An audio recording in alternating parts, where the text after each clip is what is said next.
ভাই এত বছর ধরে 10 বছর ধরে বিদেশ করছি আর গদুর লাগতো না তো দূর করবেন ঠিক আছে আমরা একটা মাপ দিই আটা রাই এরপর আমি কথা আই সংসারে বড় হল আই জানে কই মার তা হেন হইতে বা আমি 10 বছর ধরে বিদেশ করছি আগে আরে ভাই মনে করছিলাম ছোট ভাইকে ভালো বুঝছেন বিদেশ করে গেল যা টাকা পয়সা দিছি বুঝছেন যাওয়া চাইছে তাও দিছি এদিনকে আইতে সময় আইফোন একটা লই আইছি গেল বুঝছেন মনে হচ্ছে ভালো অনেক আল্লাহ গাতা আমি করে দেখছেন সাইজ দুইজন লই বইতে হইব এমন হইতো না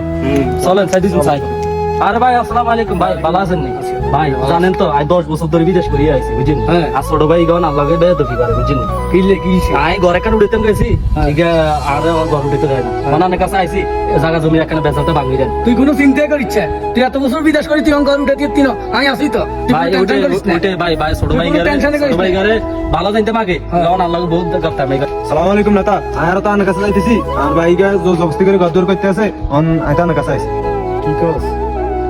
আচ্ছা ঠিক আছে তুই গাহালা কি হইব তুই গাহালা কি হইব না তুই অবস্থা